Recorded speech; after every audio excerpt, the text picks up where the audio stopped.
Assalamualaikum warahmatullahi wabarakatuh. Perkenalkan, kami dari kelompok 6 akan mempresentasikan tentang keterampilan dasar mengajar. Adapun anggota dari kelompok kami, saya sendiri Dinda Ayu Amalia, ada Alivia Arina, ada Purmini, ada Tini Sundari, ada Fahrul Firdaus, dan ada Ririn Sofi. Selanjutnya, keterampilan mengajar adalah bentuk keterampilan yang bersifat khusus dan mendasar yang harus dimiliki guru sebagai modal dasar untuk melaksanakan tugas pembelajaran secara profesional. Artinya, guru perlu memiliki keterampilan mengajar dan yang mumpuni sehingga siswa dapat belajar dan terlibat hingga tujuan pembelajaran dapat tercapai. Selanjutnya, ada 3 keterampilan dasar mengajar. Yang pertama yaitu keterampilan membuka pembelajaran, yang kedua keterampilan menutup pembelajaran, dan yang ketiga keterampilan menjelaskan pembelajaran. Selanjutnya akan dilanjutkan oleh Tini Sundari.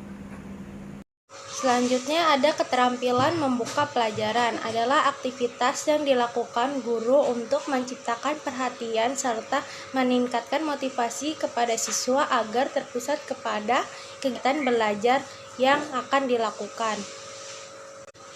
Menurut Soli Abimanyu 1984, kegiatan yang dilakukan guru untuk menciptakan suasana mental dan menimbulkan perhatian siswa agar terpusat pada hal-hal yang akan dipelajari. Selanjutnya, tujuan dan manfaat membuka pelajaran. Yang pertama ada menciptakan suasana mental.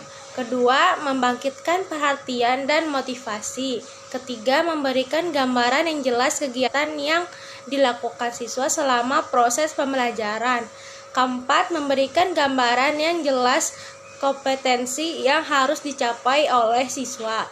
Kelima, memberikan gambaran yang jelas kegiatan pembelajaran dapat kompetensi yang diharapkan. Nama saya Purmini. Di sini saya akan menjelaskan tentang komponen-komponen dalam membuka pembelajaran. Yang pertama, menarik perhatian siswa, di mana kesanggupan guru untuk memusatkan seluruh kegiatan siswa dalam pembelajaran yang akan dilakukan. Cara yang dilakukan yaitu gaya guru dalam mengajar, metode yang dilakukan, media yang digunakan, terus pola interaksi antara guru dengan siswanya, kemudian tempat pembelajaran yang akan digunakan. Yang kedua yaitu menumbuhkan motivasi belajar siswa, yaitu di mana guru harus bekerja dan berusaha untuk membangkitkan motivasi siswanya sehingga siswa dapat bekerja dan melakukan aktivitas belajar untuk mencapai tujuan pembelajaran yang diharapkan oleh guru. Yang ketiga yaitu membuat acuan, yaitu gambaran singkat atau deskripsi yang menginformasikan ruang lingkup materi dan kegiatan pembelajaran yang akan dilakukan. Yang keempat yaitu membuat kaitan, yaitu kemampuan dalam pengetahuan, sikap atau nilai, keterampilan, dan kebiasaan yang direfleksikan dalam kegiatan berpikir dan bertindak. Selanjutnya yaitu prinsip penerapan setiap unsur dalam kegiatan membuka pembelajaran. Yang pertama yaitu kemaknaan, artinya setiap unsur yang digunakan sesuai dengan upaya pencapaian tujuan atau kompetensi pembelajaran. Sifat materi, memperhatikan karakteristik siswa maupun situasi dan kondisi pada saat berlangsungnya proses pembelajaran. Yang kedua yaitu logis dan berkesinambungan.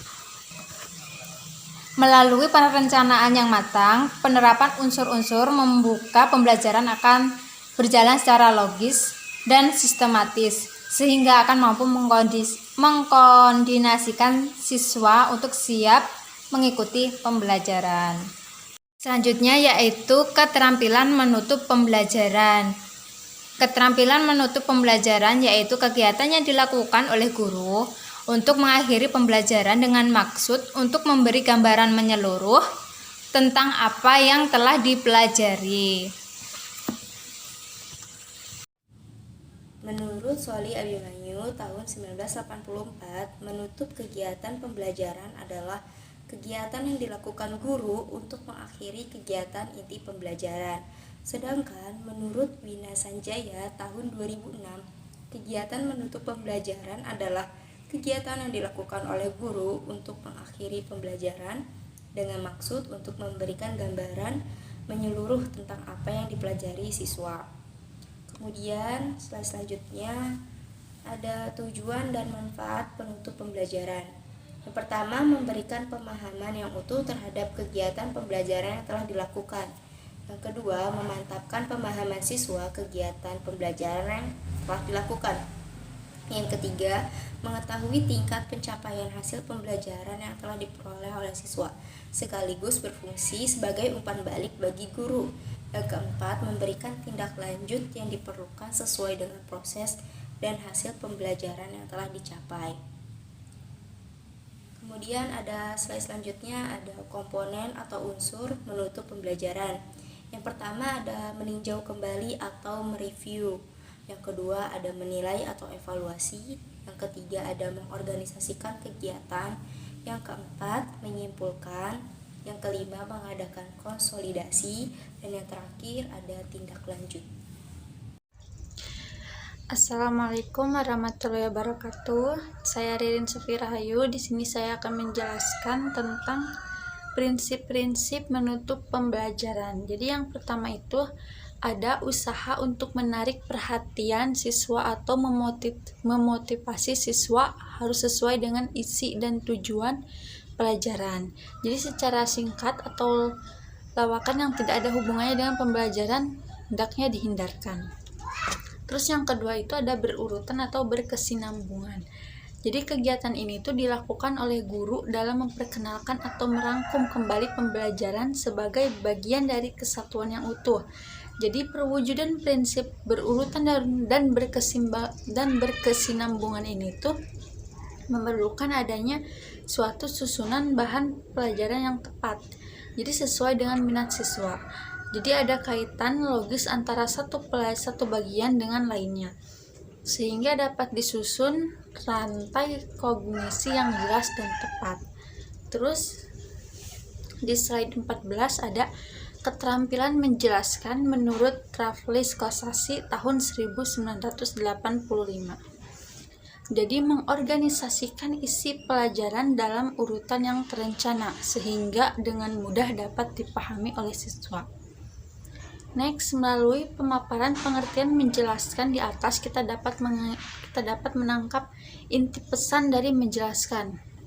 Yang pertama itu mengorganisasikan isi pelajaran, terus yang kedua menunjukkan hubungan, terus yang ketiga sebab akibat, terus yang terakhir antara yang diketahui dengan yang belum diketahui. Assalamualaikum warahmatullahi wabarakatuh. Ada tujuan keterampilan menjelaskan. Yang pertama itu membimbing siswa memahami dengan jelas terhadap sesuatu yang dipelajari. Lalu yang kedua ada membimbing siswa memahami konsep, hukum, dalil, dan unsur yang terkaitan dengan sesuatu yang dijelaskan secara objektif. Lalu yang ketiga ada meningkatkan aktivitas dan kreativitas siswa dalam memecahkan masalah melalui penerapan cara berpikir secara kritis, analitis, logis, serta sistematis. Lalu yang keempat ada memenuhi rasa ingin tahu siswa terhadap sesuatu permasalahan yang dihadapi. Lalu yang kelima ada mendapatkan balikan dari siswa tentang pemahaman terhadap sesuatu yang dijelaskan. Terus selanjutnya ada unsur-unsur keterampilan menjelaskan. Yang pertama itu ada keterampilan merencanakan penjelasan. Lalu yang kedua ada keterampilan menjelaskan penjelasan. Lalu yang terakhir ada prinsip keterampilan menjelaskan. Yang pertama itu keterkaitan dengan kompetensi, yang kedua itu relevan antara penjelasan dengan materi, lalu yang ketiga ada karakteristik siswa, dan yang terakhir ada dinamis. Sekian presentasi dari kelompok kami, kurang lebihnya mohon maaf. Assalamualaikum warahmatullahi wabarakatuh.